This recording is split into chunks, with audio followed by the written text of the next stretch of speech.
السلام عليكم ورحمة الله وبركاته. إن الحمد لله نحمده ونستعينه ونستغفره ونعوذ بالله من شرور أنفسنا ومن سيئات أعمالنا.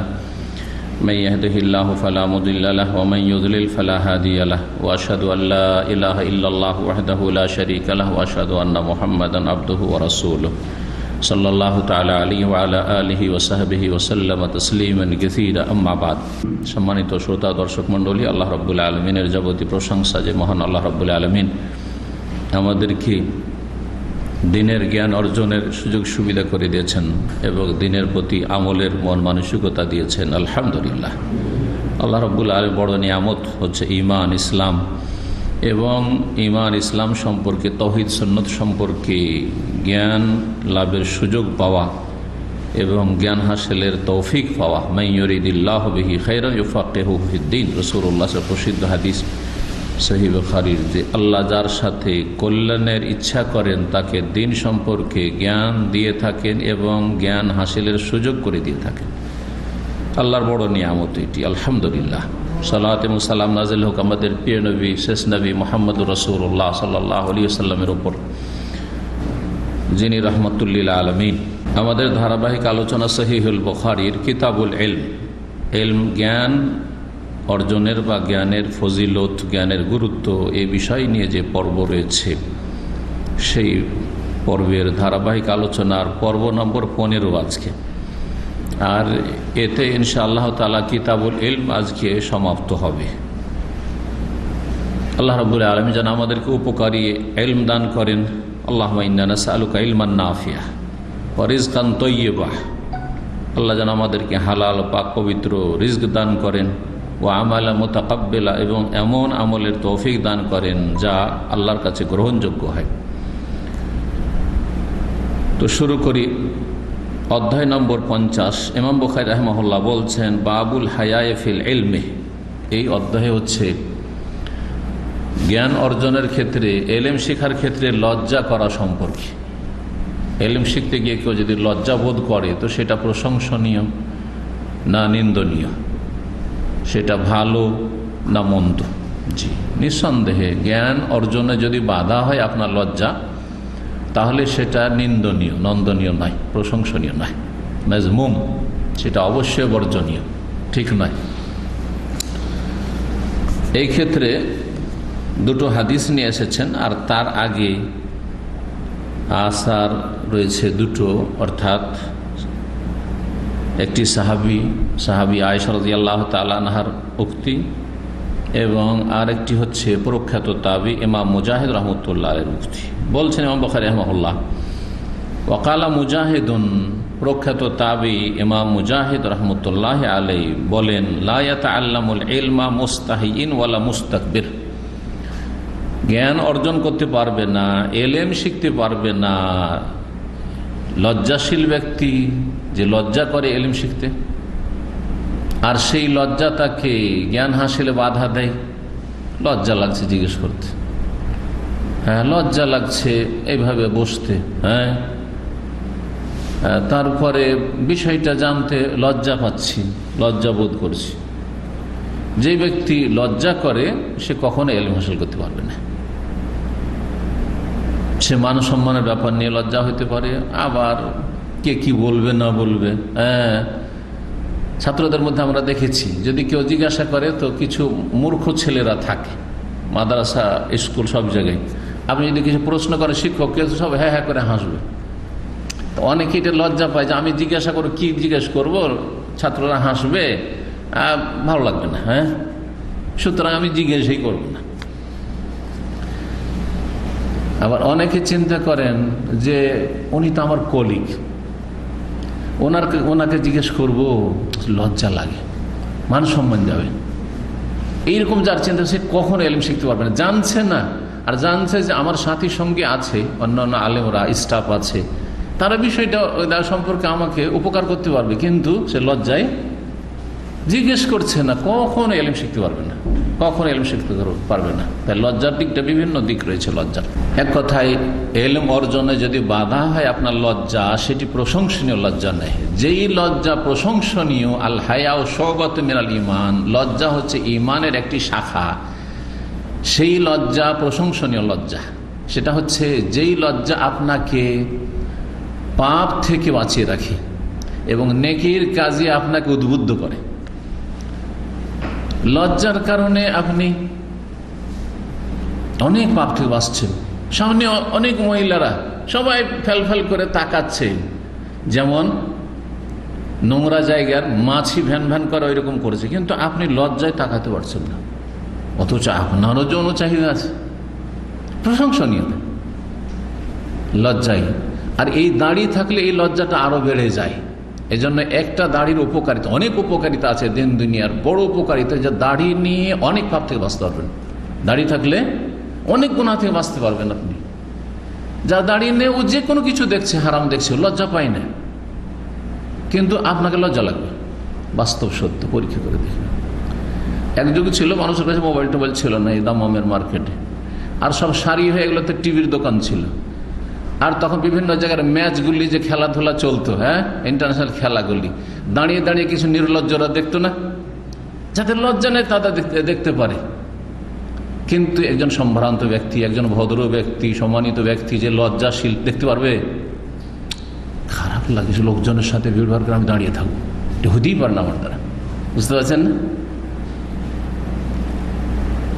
Ladies market পাশে, ladies মার্কেটে নির্লজ্জরা অবাধে ঘুরছে, মেয়েদের আশপাশে এদিক সেদিক তাকাচ্ছে, শত শত মেয়েদের দিকে নজর দিচ্ছে, যতক্ষণ পর্যন্ত সম্ভব। এই দিক থেকে ওই মেয়ে আসছে, এই তাকাইতে তাকাইতে তাকাইতে তাকাইতে যত দূর পর্যন্ত, আরে কিছু দেখতে না পায়, একটু হাতের আঙুল যদি দেখতে পায়, চোখের একটু ফাটল দেখতে পায়, ওই দিকেই তাকাচ্ছে ও, মূর্খ বললাম।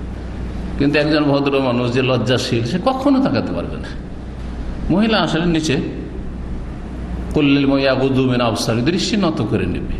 এই লজ্জা হচ্ছে প্রশংসনীয়। যেই লজ্জা ভালো কাজে কি করে? উদ্বুদ্ধ করে।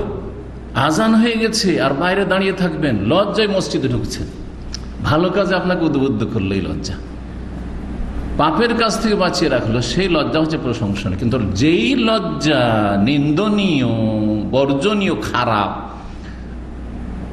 যেই লজ্জার কথা এখানে বলা হয়, সেটা হচ্ছে এলেম শিখতে বাধা, একটা সুন্নতের উপর আমল করতে বাধা, বেদাত ছাড়তে বাধা। লজ্জা লাগছে, সবাই সম্মিলিত মোনাজাত করছে, আমি কি করে ছাড়বো? লজ্জা লাগছে রফুল এদেন করতে, লজ্জা লাগছে আমিন বলতে, হ্যাঁ, লজ্জা লাগছে আমার বাপ মা মারা গেছে, সবাই গ্রামে অনুষ্ঠান করছে, ভোজ করছে, খাওয়া দাওয়া করছে, আমি যদি না করি লোকে কি বলবে, ঠিক না?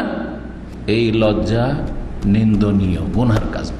তাহলে সবসময় লজ্জা কিন্তু প্রশংসনীয় নয়, মনে রাখবে ভালো করে। এই লজ্জা ভাষাটি এমন একটি ভাষা, যে ভাষা সম্পর্কে জানতে হবে। সবসময় লজ্জা চলবে না, সব ক্ষেত্রে লজ্জা চলবে না, আবার সব ক্ষেত্রে লজ্জাহীন হলেও চলবে না। দিন শিখার ক্ষেত্রে সাহস থাকতে হবে, হিম্মত থাকতে হবে। লজ্জা কিসের আছে, ভালো কথা জানবো। হ্যাঁ, গোপনীয় মানুষের, পুরুষ নারী যেসব মাসাইল আছে, জিজ্ঞাসা করতে লজ্জা লাগে। আরে ওস্তাদকে কেমন করে জিজ্ঞাসা করব? না না না, জিজ্ঞাসা করতে হবে, আপনাকে জানতে হবে মাসলা। বোঝা গেছে না? মহিলা যদি মহিলা ওস্তাদ দিয়ে জানতে পারে তার সবচেয়ে ভালো, কিন্তু মহিলা ওস্তাদ দিয়ে জানা সম্ভব না হয় তো পুরুষ তো ওস্তাদের কাছে জানবে, অবশ্যই জানতে হবে। এমন জটিল মাসালা, যে মাসালাগুলি সম্পর্কে ভালো কোন আলেমা মহিলা নেই, একজন মহিলা পুরুষের কাছে জানতে পারে ভদ্র ভাষায়, কোন লজ্জা নেই। এই কথাগুলি আসবে। বলছেন ইমাম মুজাহিদ রাহমাতুল্লাহ লা ইয়াতাআল্লামুল ইলমা মুস্তাহিন, লজ্জাশীল ব্যক্তি ইলম হাসিল করতে পারবে না। ওয়ালা মুস্তাকবিরিন, অহংকার ব্যক্তিও ইলম হাসিল করতে পারে। যার মধ্যে অহংকার আছে কখনো ইলম হাসিল করতে পারবে না। বড় বড় যেগুলো জেনারেল শিক্ষিত লোক, এমনকি মাদ্রাসা শিক্ষিত, বিশেষ করে যদি বেদাতি মাদ্রাসার পড়া হয়, আরে আমি দাওরা ফারিগ এসেছি, আমি ডবল কামিল করে এসেছি, ইসলামিক সেন্টারে কি এইসব লেবারদের সাথে ক্লিনারদের সাথে শিখতে যাব, ও সবকে আপনাদেরকে লেবার মনে করে, সবগুলিকে মনে করে যে ক্লিনার। হ্যাঁ, জানে না ও জাহেল যে এখানে প্রফেসর থেকে শুরু করে ক্লিনার পর্যন্ত সবাই আসে, সবার আসার অধিকার আছে। আলহামদুলিল্লাহ সর্বস্তরের লোক এখানে আসে। কথা বোঝা গেছে না? তো এই বিদাতি মোল্লারা, মাদ্রাসা পড়ুয়ারা যে হেদায়েত হয় না, তার পিছনে কারণ হচ্ছে অহংকার। এলেম হাসিল করতে পারে না। তৌহিদের দেশে আছে, তৌহিদের কিছু শিখে যায় না। 20 বছর 30 বছর এখানে ব্যবসা বাণিজ্য করে আর লক্ষ লক্ষ রিয়াল নিয়ে গেছে, কিন্তু চরম বিদ্বেষী সৌদি আরবের, দুশ্মন সৌদি আরবের এরা। তাওহীদের দুশমন, সুন্নতের দুশমন, বিদআত ভক্ত, শিরক ভক্ত। কোনো সংশোধন হয়নি, কারণ মুস্তাকবির, অহংকারী। এইরকমই জেনারেল কিছু শিক্ষিত লোকেরা আছে, ডাক্তার, ইঞ্জিনিয়ার, বড় উচ্চ শিক্ষিত। ও ইসলামিক সেন্টারে যাব, দেখছি যে নিচেও বসছে, কখনো চেয়ারে কখনো নিচে। এখানে দুই রকমের ব্যবস্থা আছে, লোকজন বেশি হলে নিচে। এটা আমার জন্য শোভা পায় না, কখনো ইলম হাসিল করতে পারবে না, পারে না। বড় বড় যে পুঁজিপতি আছে এখানে যথেষ্ট আছে, বাঙালি পুঁজিপতি আছে না, অহংকার বাধা, পয়সার অহংকার, কারো মধ্যে ক্ষমতার অহংকার, কারো মধ্যে শিক্ষা দীক্ষার অহংকার, কারো মধ্যে প্রভাব প্রতিপত্তির অহংকার, আমি অনেক উঁচা সিনিয়র লোক। পার্সোনাল জানবো।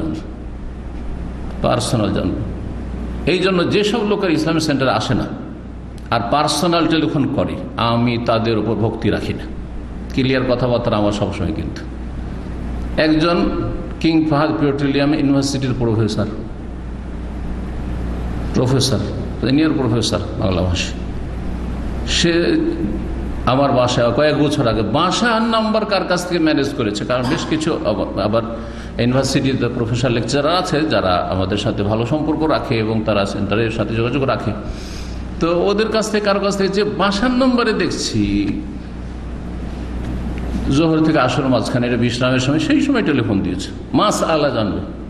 জীবনেও সেন্টারে আসবে না, আর তুমি মাসআলা জানার জন্য আমার বাসার নম্বরে।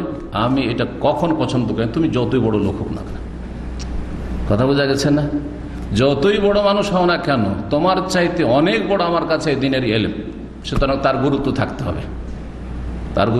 হবে, ইমাম বুখারী রাহিমাহুল্লাহকে সেই যুগের যে রাজা ছিল, বাদশাহ ছিল, খলিফা আব্বাসী আমলের, বলেছিলেন যে আমার রাজার ছেলেরা, এরা কি করে জনগণের সাথে আপনার সাথে লেখাপড়া করবে মসজিদে গিয়ে, তো আপনার বুখারীর দার্সটা আমার রাজ পেলে এসে, রাজ দরবারে এসে আপনাকে ভালো জায়গায় বসতে দেওয়া হবে, আর সেখানে আমার বাচ্চাদেরকে খাস করে একটা দার্স দিতে হবে। বলেছিলেন যে জাযাকাল্লাহ খাইর, এটা আমার দ্বারা সম্ভব না। এলেমকে আমি, এলেমের রাসূলুল্লাহ সাল্লাল্লাহু আলাইহি ওয়াসাল্লামের হাদিসের আমি অবমাননা করতে চাই না, যে যেখানে গরিব আসতে পারবে না, জনগণ আসতে পারবে না, আর রাজার ছেলেরা শুধু পড়বে, এটা হইতে পারে না আমার দ্বারা। জি, সেই নীতিতে বিশ্বাসী আমি, আলহামদুলিল্লাহ, সেই নীতিতে বিশ্বাসী। আমার কাছে একটা গরিব সম্মানিত, একটা কিনার সম্মানিত, সে যদি আল্লাহ এবং তার রাসূল সাল্লাল্লাহু আলাইহি ওয়াসাল্লামের কথা শিখে, আমার কাছে অনেক বড় পয়সাওয়ালা তেমন কোনো মূল্য রাখে না, যদি সে আল্লাহ রাব্বুল আলামিনের দ্বীন এবং তার রাসূল সাল্লাল্লাহু আলাইহি ওয়াসাল্লামের সুন্নাহ, তাওহীদ সুন্নাহ শিখার আগ্রহ রাখে না। সে আবার মুসলিম ভাই, সেটা আলাদা কথা। মুসলিম ভাই হিসাবে ভালোবাসা আছে, ভক্তি আছে, যতটা তার মধ্যে কল্যাণ আছে ততটা। জি, অহংকার যেন না থাকে, অহংকার মুক্ত হইতে হবে। আমরা মাদ্রাসায় শিক্ষকতা, আমি আলহামদুলিল্লাহ 7 বছর আর 3 বছর 10 বছর মাদ্রাসায়, দাওরা মাদ্রাসায় শিক্ষকতা করেছি, বুখারী পড়ে পড়িয়েছি। দেখেছি বেশ কিছু শিক্ষক তাদের মধ্যে অহংকার কাজ করে, আবার কিছুর বিপরীত। আলহামদুলিল্লাহ, আমার চাইতে বা আমাদের চাইতে বয়সে বড়, কিন্তু কোন একটি কিতাবে কোন একটি জিনিস বুঝতে পারছে না, এসে জিজ্ঞাসা করার কোনো লজ্জা মনে করে না। এবং যাকে জিজ্ঞাসা করবে, যার কাছ থেকে উপকৃত হবে, তারও কিন্তু আদব আখলাক ঠিক থাকা উচিত। এমন নয় যে আপনার কাছ থেকে কেউ জানলো, এলেম শিখলো, বড় মানুষ, ভালো আলেম, আর তারপরে তখন আপনি ছাত্রদের সামনে বর্ণনা করা শুরু করলেন, বা অন্যান্য স্টাফের সামনে বর্ণনা করা শুরু করলেন, যে আরে তোমাদের অমুক শিক্ষক না, ও আমার কাছে রাত্রে মাসলা জিজ্ঞাসা করে, তোমাদের সকালে পড়ায়। এটা চরিত্র হইল না মানহানি হইল? এরকম বদচরিত্র কিছু শিক্ষকদের আছে, না মোটেই না। এটা আলেমের, তালেব ইলমের আদব নয়। কথা বোঝা গেছে না? ঠিক তেমনই এর বিপরীতটাও, যারা অহংকারী, কেমন করে ওর কাছে জানবো, সেও মাদানি, আমিও মাদানি, সেও যতটা পড়াশোনা করে, পড়েছে, আমিও করেছি, সুতরাং তাকে কেমন করে জিজ্ঞাসা করবো, আমি ছোট হয়ে যাব। কখনো অহংকারী কখনো ইলম শিখতে পারবে না, যে কোনো ময়দানে অহংকারী হোক না কেন। আপনি জানেন না এটা রোগ, হাদিস এটা বলছি, জানেন না এটা কি রোগ, আর ওর ওষুধ হচ্ছে কি? হাদিস জানা আছে এই মর্মে, রাসূলুল্লাহ সাল্লাল্লাহু আলাইহি ওয়াসাল্লাম বলেছে, ইন্নামা শিফাউল আইয়্যি আস-সাওয়াল, অজ্ঞতার চিকিৎসা শেফা হচ্ছে, ঔষধ হচ্ছে আসওয়াল, জিজ্ঞাসা করে নাও, যে জানে তাকে। যখন একজন সাহাবী কি করেছিল, ওই যুদ্ধের মাঠে আহত হয়েছিল, মাথা জখম হয়েছিল, আর তারপরে তাদের যে আমির ছিল অভিযানের, রাসূলুল্লাহ সাল্লাল্লাহু আলাইহি ওয়াসাল্লাম ছিলেন না ওই সফরে, ও বলছে তো ওর গোসল ফরজ হয়ে গেছে, মানে স্বপ্নদোষে যে গোসল ফরজ হয়েছে, গোসল ফরজ হয়েছে, তোমাকে গোসল করতে হবে। তো তায়াম্মুমের মাসলাই জানতো না, ও গোসল করিয়ে দিয়েছে ওই অবস্থায়, মাথা জখম হয়ে আছে, আর সে অবস্থায় গোসল করিয়ে দিয়েছে, মাথায় ধরে গেল পানি, আর তারপর ওই সফরে ওই সাহাবী মারা গেল। রাসূলুল্লাহ সাল্লাল্লাহু আলাইহি ওয়াসাল্লামকে এই ঘটনা যখন এসে মদিনায় শোনানো হইল, তখন কি বলেছিলেন? কাতালুহু কাতালাহুল্লাহ, সে একে খুন করেছে ভুল ফতুয়া দিয়ে, আল্লাহ তার সর্বনাশ করুক, বরবাদ করেছে এর জীবনটাকে। ইন্নামা শিফাউল আইয়্যি আস-সাওয়াল, অজ্ঞতা, তুমি জানতে না, তাহলে তার চিকিৎসা ছিল, জিজ্ঞাসা করে না, কেন না জেনে ফতোয়া দিলে তুমি, যে তার প্রাণনাশ করলে তুমি, যেমন তেমন বিষয় নয়। এখন দ্বিতীয় উক্তিটি ইমাম বুখারী রাহিমাহুল্লাহ বলছে, ওয়াকালাত আয়েশা, আয়েশা রাদিয়াল্লাহু তাআলা আনহা বলেন, নেমান নিসাউ নিসাউল আনসার, সবচেয়ে ভালো নারী হচ্ছে আনসারীদের নারীরা, আনসারী মহিলারা। মুসলিম সমাজে মুহাজিরিনদের স্ত্রীরাও বা মুহাজিরিন মা বোনেরাও ছিল, আর আনসারী মদিনার অধিবাসী মহিলারাও ছিল, দুই রকম সাহাবিয়াত। তাহলে বলছেন নেমান নিসাউ নিসাউল আনসার, সবচাইতে উত্তম হচ্ছে আনসারী মহিলারা, আনসারী রমণীরা। কেন?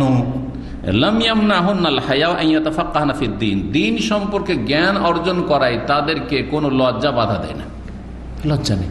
রাসূলুল্লাহ সাল্লাল্লাহু আলাইহি ওয়াসাল্লামকে এসে যে মাসলা জিজ্ঞাসা করতে একটু লজ্জা লাগে, তাও জিজ্ঞাসা করবে, জানতে হবে আমাকে, কোনো লজ্জা নেই। দ্বীন সম্পর্কে জানার জন্য, আমি জানি বেশ কিছু মহিলারা আছে দ্বীন সম্পর্কে জানা জরুরি, তারপরেও ও শেখদেরকে কেমন করে মাসলা জিজ্ঞেস করবো, সাধারণ মাসলা হয়তো শেখদের সাথে কথা বলা অভ্যাস নেই, তারপরে শেখের সাথে কোনোদিন যোগাযোগ নেই, যে কোনো শেখেরই হোক না কেন। পক্ষান্তরে দেখা যাচ্ছে যে যার সাথে খাতির আছে অন্যান্য ফাসেক ফাজের পুরুষ, দেবর, ভাসুর, দুলাভাই, আর আত্মীয় স্বজন, খালাতো মামাতো ভাই, আমাদের সাথে অবাধে গল্প করছে। এটা কোন আবার দিন হইল, এটা আবার কোন দিন হইল? কথা বুঝতে পারছেন না? ব্যালেন্সটা ঠিক থাকতে হবে।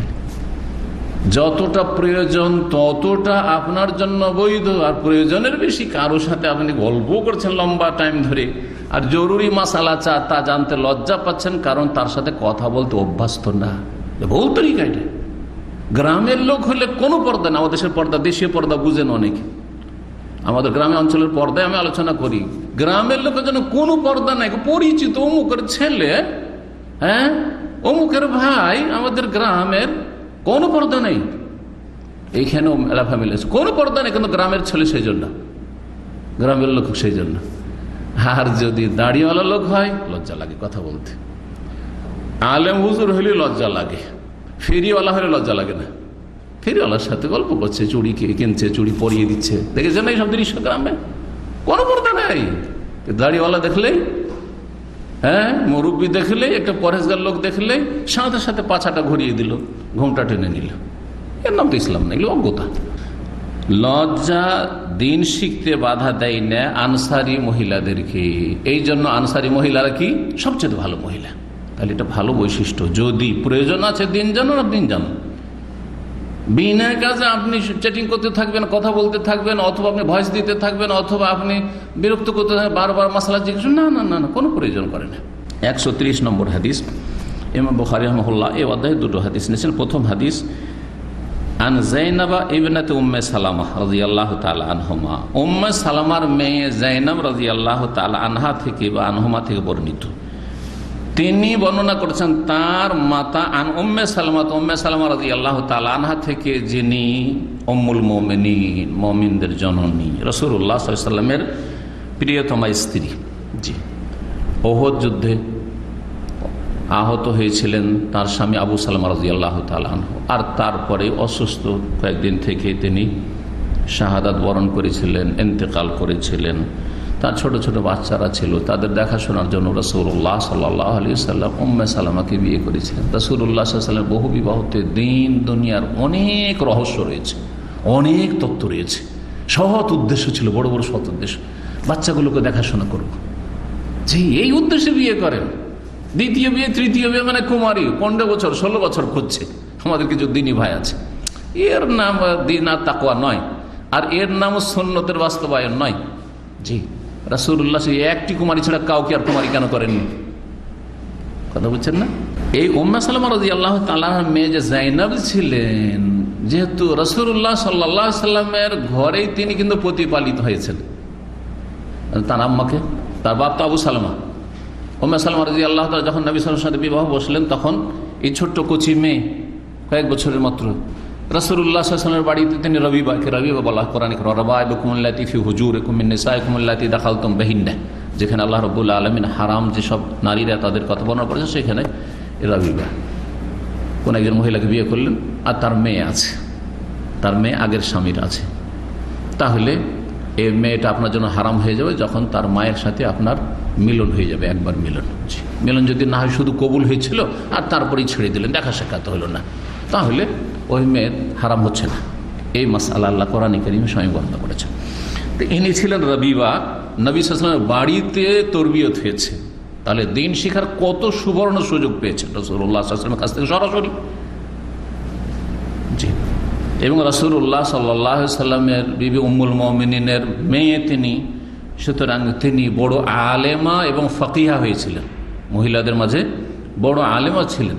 আয়েশা রাদিয়াল্লাহু তাআলা আনহার পরে বড় একজন ফাকিহা এই যায়নাব রাদিয়াল্লাহু তাআলা আনহা। বাল্যজীবনে নবী সাল্লাল্লাহু আলাইহি ওয়াসাল্লামকে দেখেছেন, সুতরাং এই অর্থে সাহাবী বলা যেতে পারে। কিন্তু রাসূলুল্লাহ সাল্লাল্লাহু আলাইহি ওয়াসাল্লাম থেকে সরাসরি শিখার, ছোট্ট ছিলেন তখন, তেমন কিছু বুঝতেন না। মাকে পেয়েছেন, নবী সাল্লাল্লাহু আলাইহি ওয়াসাল্লামের বাড়ি পেয়েছেন, জি, এবং সেখানে তরবিয়ত পেয়েছেন সরাসরি রাসূলুল্লাহ সাল্লাল্লাহু আলাইহি ওয়াসাল্লামের মা থেকে বর্ণনা করছেন, উম্মে সালামা থেকে। কালা, তিনি বলছেন, জাআত উম্মে সুলাইম ইলা রাসূলিল্লাহ সাল্লাল্লাহু আলাইহি ওয়াসাল্লাম। জি, রাসূলুল্লাহ সাল্লাল্লাহু আলাইহি ওয়াসাল্লাম উম্মে সুলাইম রাদিয়াল্লাহু তাআলা, আর এক মহিলা উম্মে সুলাইম। এই উম্মে সুলাইমের নাম রোমাইসা ছিল। আমাদের দেশের লোকেরা এই নামটিকে বিকৃত করে কি বলে, নাম রাখে, কিন্তু রোমাইসা কেউ বলে না, কি বলে? রমিসা রাখে না? রমিসা নাম নাই বাঙালি সমাজে? আচ্ছা, রমিসা, আসলে রমিসা শুদ্ধ না, কি রাখবেন? রোমাইসা। এই উম্মে সুলাইমের নাম ছিল রোমাইসা। কার মা বলতে পারেন? আনাস রাদিয়াল্লাহু তাআলা আনহুর মা ছিলেন। উম্মে সুলাইম রাদিয়াল্লাহু তাআলা আনহার বিয়ে হয়েছিল আবু তালহার সাথে, তার আগের স্বামী থেকে আনাস রাদিয়াল্লাহু তাআলা আনহু।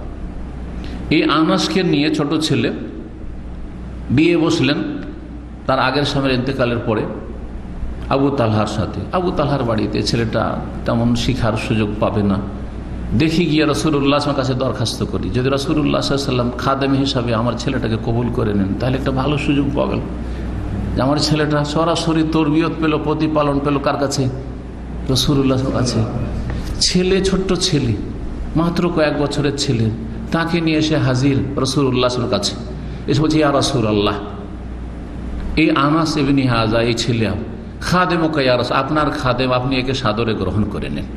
রাসূলুল্লাহ সাল্লাল্লাহু আলাইহি ওয়াসাল্লামের কাছে 10 বছর মদিনা হিজরতের পর থেকে শুরু করি, কারণ অন্য হাদিসে রয়েছে আনাস রাদিয়াল্লাহু আনহু বলছেন, খাদামতু রাসূলুল্লাহ 10 সিরিন, রাসূলুল্লাহ আমি খেদমত করেছি কতদিন? 10 বছর। কোনো কাজ করতে বলেছেন করিনি, বিলম্ব করেছি, গড়িমসি করছি, কখনো চার্জ করেননি যে লেমা আলাম তাফাল, কেন করলে না কাজটা। এই কাজটা কত উত্তম চরিত্র অধিকারী সাইয়্যিদুল মুরসালিন ছিলেন সাল্লাল্লাহু আলাইহি সাল্লাম। শুধু মুসলিমের জন্য নয়, কাফেরের জন্য, শুধু মানুষের জন্য নয়, পশু পাখির জন্য, উটের জন্য, গাছপালার জন্য, সবকিছু রাসূলুল্লাহ সাল্লাল্লাহু আলাইহি ওয়াসাল্লামকে ভালোবাসতেন। জি, সবকিছুর জন্য তিনি রহমত ছিলেন। কিন্তু রাসূলুল্লাহ সাল্লাল্লাহু আলাইহি ওয়াসাল্লামের শান সম্পর্কে কাফের মুশরিকরাও জানলো না, মুসলিম সমাজের মুনাফিকরাও উপলব্ধি করলো না, আর যারা শিরক বিদআতে ধর্মকর্ম করে রাসূলুল্লাহ তরিকা বাদ দিয়ে, তারাও ওমা কাদারুল্লাহ হাক্কা কাদরিহি, না আল্লাহর কদর করলো, না রাসূলুল্লাহ সাল্লাল্লাহু আলাইহি ওয়াসাল্লামের যথাযোগ্য মর্যাদা দান করলো। একমাত্র রাসূলুল্লাহ সাল্লাল্লাহু আলাইহি ওয়াসাল্লাম যদি যথাযোগ্য মর্যাদা দান করে, কোরআন সুন্নাহর অনুসারীরা দেয়। প্রতিটি কথা রাসূলুল্লাহ সাল্লাল্লাহু আলাইহি ওয়াসাল্লাম, প্রতিটি তার জীবনের সিরাত আমাদের কাছে দুনিয়ার সমস্ত কিছুর চাইতে মূল্যবান। জীবনের প্রতিটি ক্ষেত্রে বাস্তবায়ন করতে হবে রাসূলুল্লাহ সাল্লাল্লাহু আলাইহি ওয়াসাল্লামের সিরাত সুরাতকে। আল্লাহ যেন আমাদের সকলকে তৌফিক দান করেন। এটা হচ্ছে আসল ভালোবাসা। এইটা হচ্ছে রাসূলুল্লাহ সাল্লাল্লাহু আলাইহি ওয়াসাল্লামের পক্ষ থেকে আসল ডিফেন্স করা, প্রতিবাদ করা এবং রাসূলুল্লাহ সাল্লাল্লাহু আলাইহি ওয়াসাল্লামের সাহায্য করা, পাশে দাঁড়া। কাফের এই হইচই এত ভয় পায় না যত ভয় পায় রাসূলুল্লাহ সাল্লাল্লাহু আলাইহি ওয়াসাল্লাম নিয়ে আসা ধর্ম পালনে।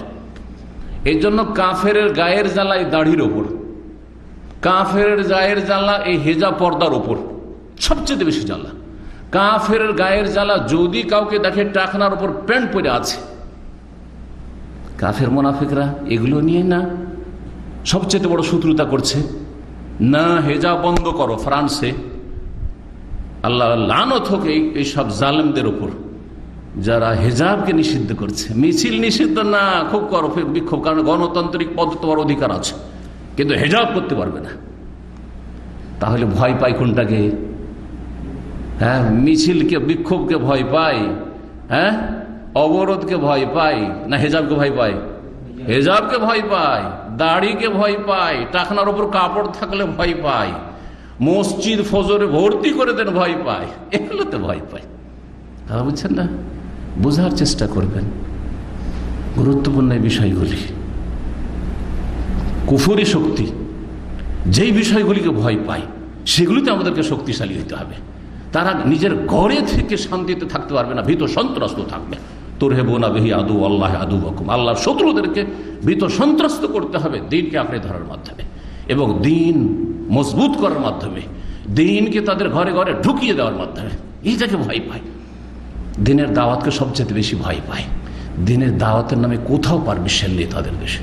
দিনের দাওয়াতের জন্য ভিসা চাই, কখনো দেবে না। সবচেয়ে বেশি ভয় পায় তারা যে তাদের ঘরে ঘরে ইসলাম ঢুকে যাবে।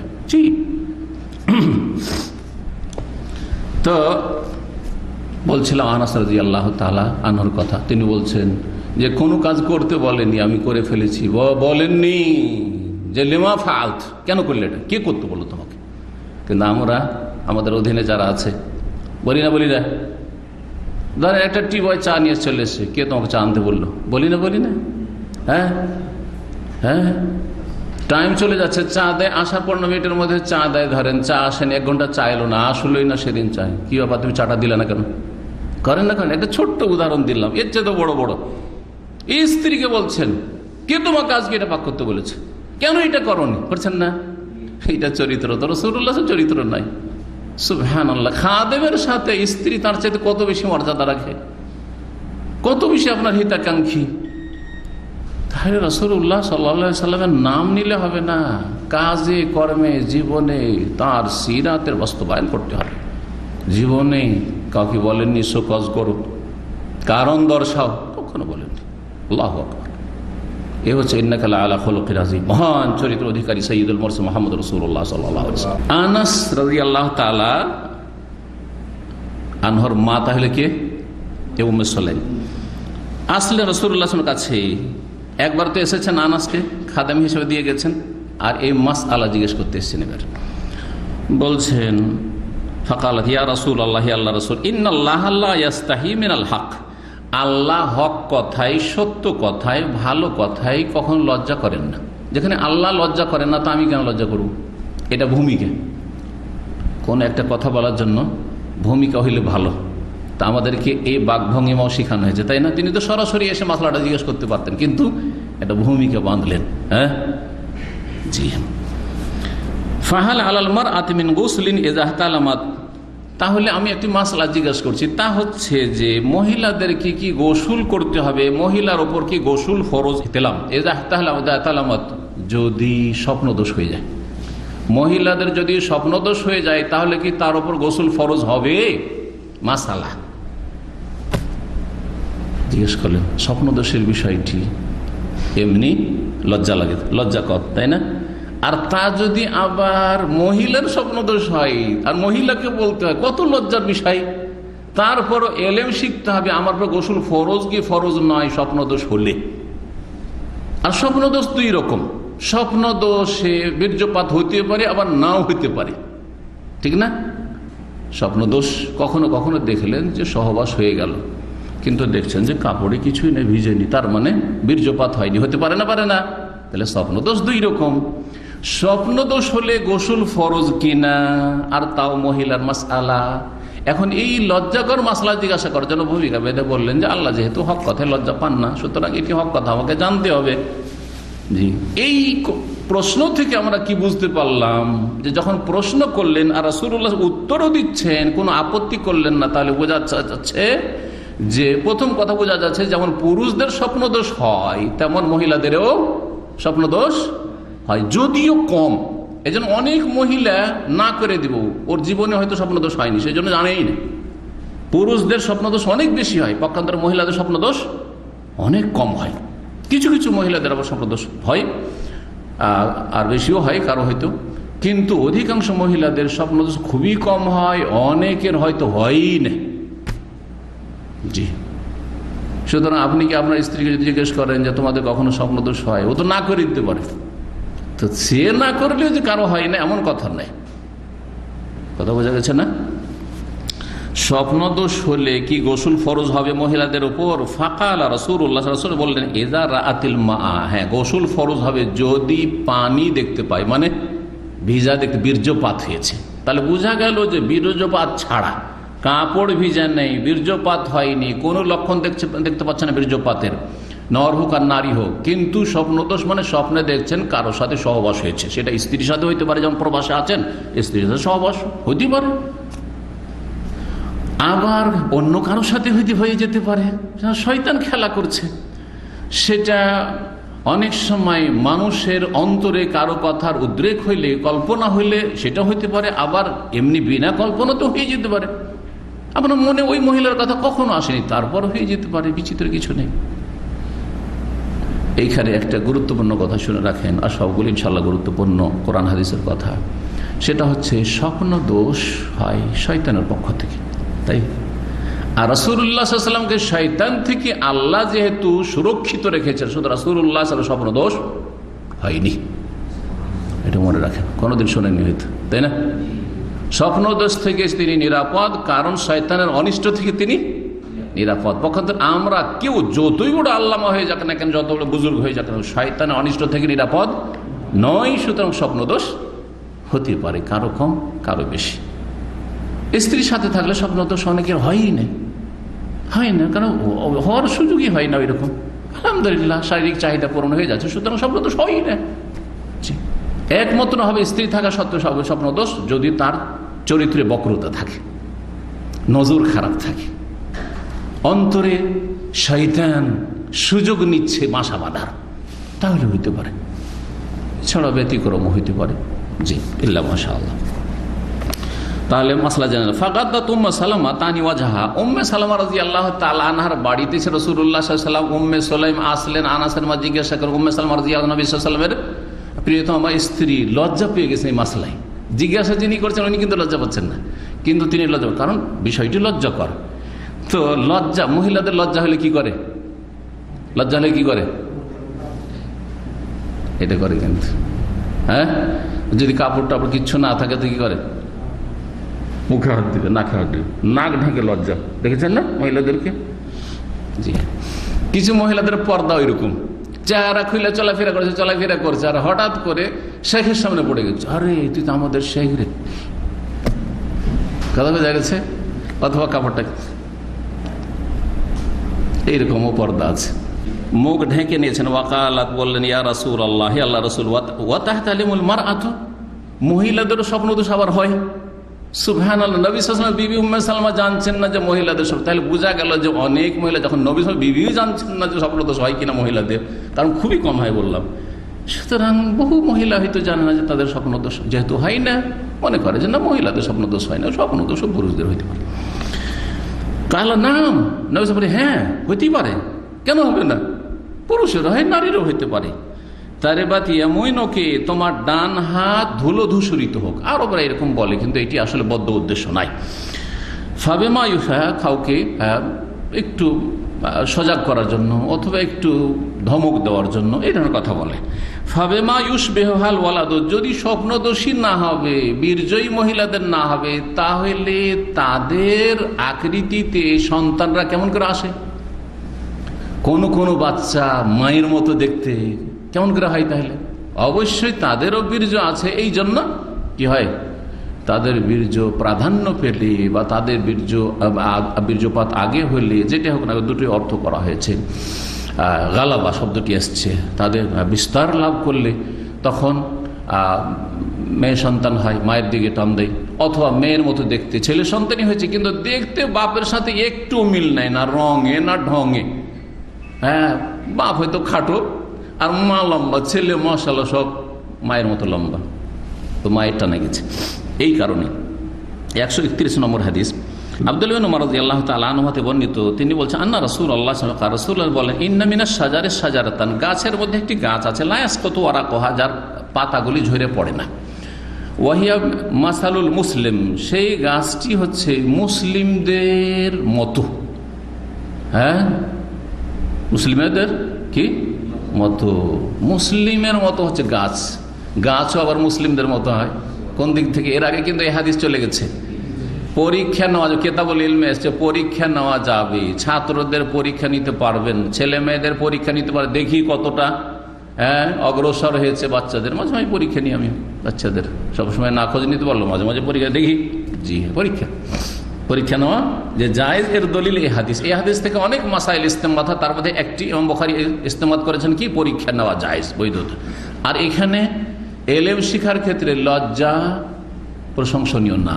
আব্দুল্লাহ বিন উমর রাদিয়াল্লাহু তাআলা আনহু যুবক ছেলে, লজ্জায় বলেনি, বাপ বসে আছে মুরব্বী, আর বাপের চাইতেও সিনিয়র আবু বকর সিদ্দিক রাদিয়াল্লাহু তাআলা, তিনিও জবাব দিতে পারছেন না, আর তাদের সামনে ছোট মুখে বড় কথা।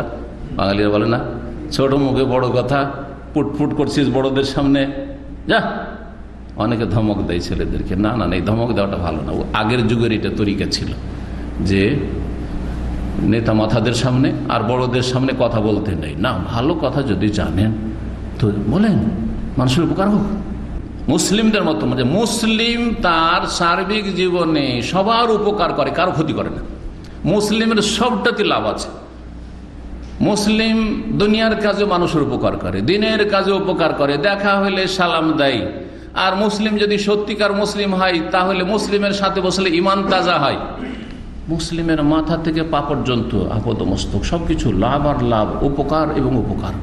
মুসলিমের দ্বারা কখনো ক্ষতি হয়। মুসলিম সেই যার হাত, তার জবান থেকে কেউ কষ্ট পায় না, আছে না? জি হ্যাঁ, ঠিক ওই রকমই খেজুর গাছ এটি, যার পাতা ঝরে না, শুকিয়ে যায়। খেজুর গাছ এমন গাছ যার ওপর থেকে নিচ পর্যন্ত প্রতিটি অঙ্গ প্রত্যঙ্গ উপকারী, কোনোটা ফালতু নেই, কোনোটা বিনা কাজে নেই, সবটাতে লাভ আছে। খেজুর বিচিতে পর্যন্ত লাভ আছে, ওটার খাবার। এমনকি খেজুরের বিচির গাহুয়া আমাকে খাওয়াইছে, এখানে একজন শেখ আছে খেজুরের বিচির, প্রতিবেশী মসজিদের ইমাম। জি হ্যাঁ, খেজুরের বিচিকে পিষে গাহুয়া, জি, অনেক শক্তিশালী। জি, খেজুরটা শেষ হয়ে যাওয়ার পরে খেজুরের বিচিটা চুষতেই থাকেন, যত চুষবেন তত বেশি শরীরের জন্য উপকারী। লালা বেরোবে, যে লালাতে আপনার হজম শক্তি বাড়বে। জি, হাদিসুনি মাহি, আচ্ছা তোমরা বলো তো সেই গাছটি কি? পরীক্ষা করেছেন রাসূলুল্লাহ সাল্লাল্লাহু আলাইহি ওয়াসাল্লাম। ফাওয়াকান নাস শাজারিল বাওয়াদি, লোকেরা কিন্তু গ্রাম অঞ্চলের গাছ নিয়ে কল্পনা জল্পনা শুরু করে দিয়েছে। সবার ব্রেন চলে গেছে কোন দিকে?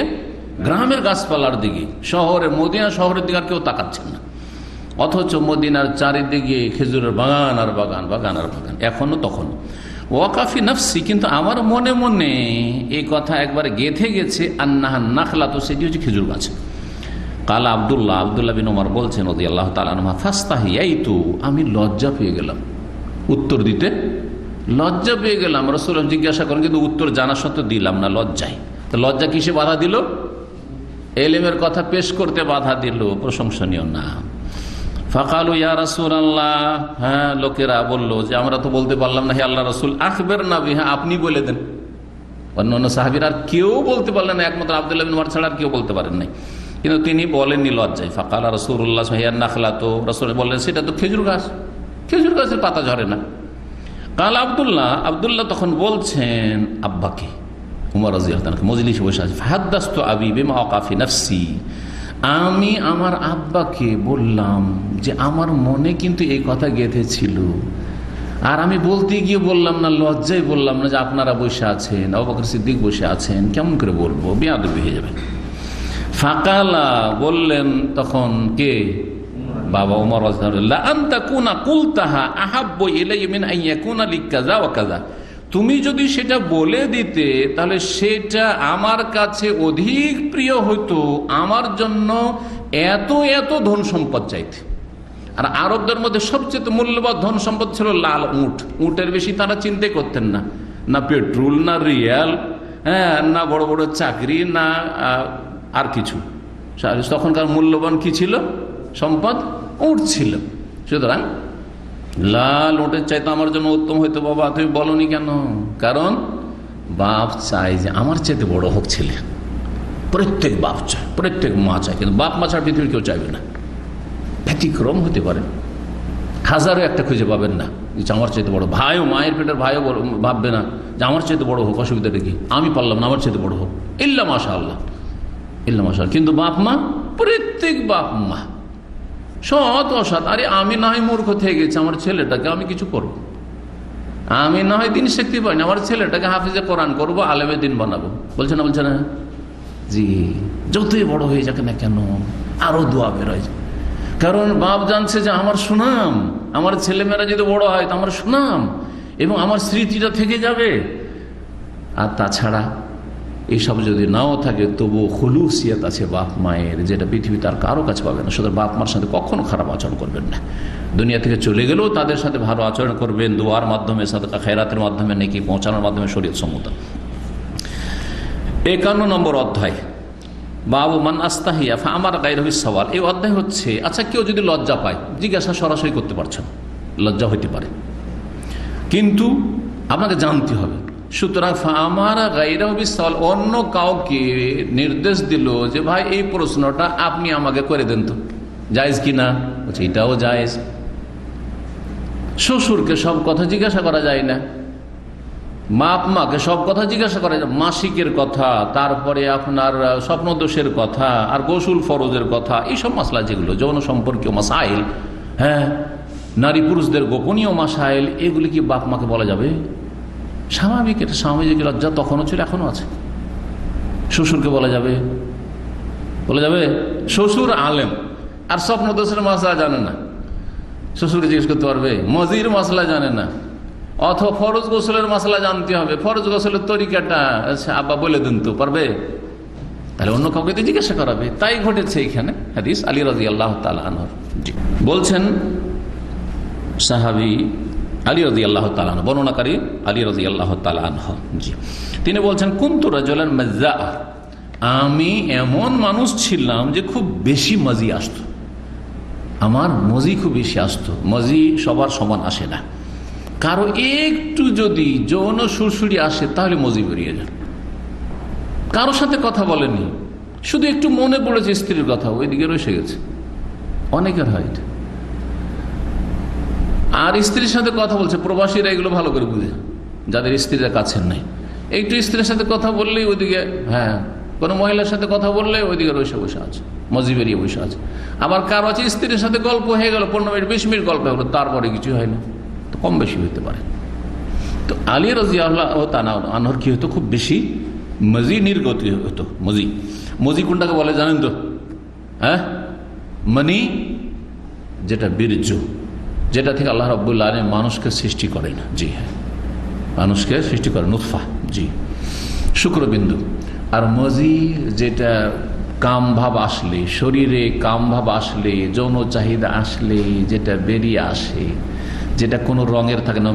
মনির রং তো সাদা থাকে, গাঢ় থাকে, এটা বেশি গাঢ়ও থাকে না, আর কোনো রং থাকে না, পানির মতো, পানির যেমন রং নেই, আর আপনি হাত দিলে হ্যাঁ চেটচেটে হয়ে থাকবে, আঠা আঠা, এরকম আঠা আঠা হালকা, এটা হচ্ছে মজি। আর একটা হচ্ছে ওদি, যেটা রোগের কারণে নির্গত হয়, রোগী মানুষের অনেক সময় নির্গত হয়, আর মনে করে ছেলে বীর্য, বীর্য না, রোগের কারণে যখন তখন অষাঢ় বেরিয়ে যাচ্ছে, জাম দিয়ে বেরোচ্ছে না, সেটা রোগের কারণে, চিকিৎসা করবেন।